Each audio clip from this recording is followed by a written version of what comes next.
एक राजस्थान में पुजारी जी है, वो कहते हैं मेरे अंदर हनुमान जी आते हैं और नारियल सर ऐसे फोड़ के उसमें से आग निकालता है। ये कहाँ का किस्सा है? ये अपन राजस्थान का ही है, वो नारियल फोड़ के आग निकालता है ना, हनुमान जी आते हैं उनके अंदर। अरे और वो सच में सर ओरिजिनल में आग निकालते हैं उसके अंदर से, नारियल में से, और चमत्कार, और ऐसे मारते दीवार गिर जाती है कि उसका बालाजी आता है। देखो, बालाजी तो कैसे आएगा? वो तो मर गया बहुत दिन पहले से। हाँ, तो मरा हुआ व्यक्ति तो किसी का आता नहीं है, आ भी नहीं सकता। वो तो पहले से मतलब जो आदमी है उसको सजीव है, उसको दूसरा जरूरत ही नहीं है। तो ये आने वाला जो सिस्टम है ना, किसी के भाई देवी देवता आ रहे हैं इसमें, या किसी के भूत आ रहा है, या किसी के जिन्न आ रहा है, तो ये सारी बातें झूठी मनगढ़ंत, मतलब एक तरह से अंधविश्वास और ढोंग है, इनमें कोई दम नहीं है। वो आग वगैरह निकलती होगी तो उसमें कोई केमिकल वगैरह का सिस्टम रहता होगा, इसलिए निकल जाती है। और वो दीवार गिराने का, दीवार मतलब कुछ उतनी मजबूत नहीं होगी, और उसमें थोड़ी प्रैक्टिस कर रखी होगी।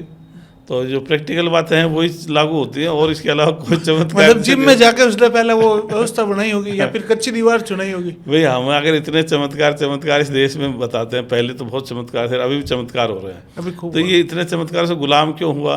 और अभी भी अपने देश को, जैसे मान लो सारा के सारे सुरक्षा व्यवस्था खरीदे हुए हथियारों पर, क्यों चमत्कार से देश को सुपर पावर बनना चाहिए?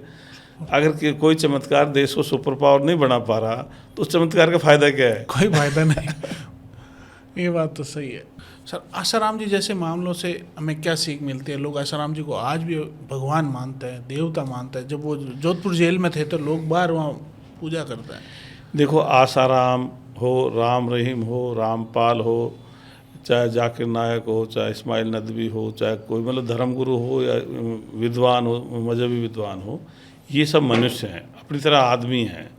इनको आदमी मानो। इनको आदमी से ज़्यादा जो कोई मानता है वो फिर मतलब उसकी ठगी का शिकार भी हो सकता है। वैसे तो जैसे मनुष्य की जो इच्छाएं होती है वो उनकी भी होती हैं। तो सारा का सारा जो मनुष्य में जो विशेषताएं हैं मनुष्य की, वो उनकी सब वही है। उनको विशेष शक्तियाँ प्राप्त कोई होती है शक्ति भगवान वक्ति कुछ नहीं है, सब ये मतलब ये झूठी बातें हैं। तो फिर इतने लोग क्यों मानते हैं सर? अब यही तो अपने देश में अंधविश्वास है, हजारों लोग। हाँ, वैज्ञानिक दृष्टिकोण का अभाव है। तो इस वजह से अपने देश वाले क्या है कि चीज़ों की गहराई पे नहीं जाते। जैसे मान लो चोटी कटी तो कभी मतलब उसको परखा नहीं गया किसी ने, वो तो फिर कई बार पुलिस को उन्हें जांच करी तब पाया गया। तो ऐसे मूर्ति ने दूध पिया तब भी बहुत सारे 50-60 साल के लोग, 50-60 साल वाला लोग ले करके दूध जा रहे थे। फिर कोई पूछता कहाँ जा रहा है? अरे यार परख के आ रहा हूँ। अरे भाई जन्म से तू देखता है भाई पत्थर में दूध नहीं घुसता है तो अब क्या परखेगा? लेकिन क्या वो फिर बहक जाता है। रियल में सर आज भी कई जगह देवी देवता रियल में दूध पीते हैं।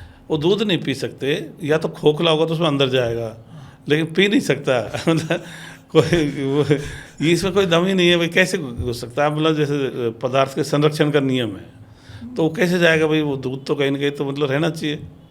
या फिर अंदर ही वैक्यूम लगा होगा तो? हाँ, तो वैक्यूम लगाओ तो खोखला रख देगा तो सब चल जाएगा, लेकिन भर जाएगा तो फिर वापस निकालना पड़ेगा।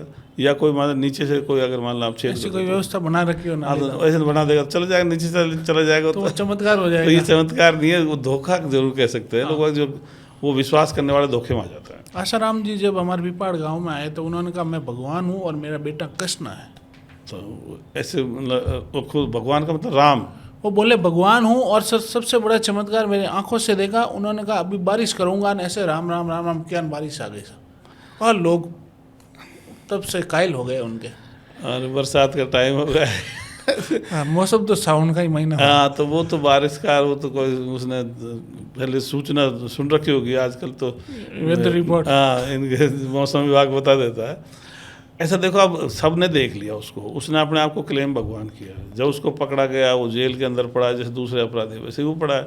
तो अब क्या चमत्कार हुआ? अभी हाँ, तो उनके जो शिष्य हैं वो क्या है कि वो सीमित सोच के हो जाते हैं। वो ये समझते हैं भाई ये आदमी सब कुछ है, लेकिन जैसे उसके शिष्य नहीं है, उनको तो सारा वो आदमी जैसे ही दिख रहा है, लेकिन शिष्य उसको भगवान मानते हैं। कोई कोई रामपाल को मानते हैं, कोई कोई राम रहीम को मान रहे हैं, लेकिन उनके जो शिष्य नहीं है वो तो उसको आदमी की तरह ही मान रहे हैं। और सेक्स वगैरह भी जैसे दूसरे आदमी करते हैं तो वैसे ही उन्होंने कर लिया। हाँ नॉर्मल। हाँ, तो अब वो मतलब ज़बरदस्ती से करेगा तो फिर वो अपराध की श्रेणी में चल जाएगा। अगर मान लो रजामंदी से अगर मान लो बैल लगे तो फिर वो अपराध की श्रेणी में जाएगा। तो इसलिए मतलब वो क्या है कि इनमें कोई, इनको भगवान मानना खुद को धोखा देना जैसा ही है।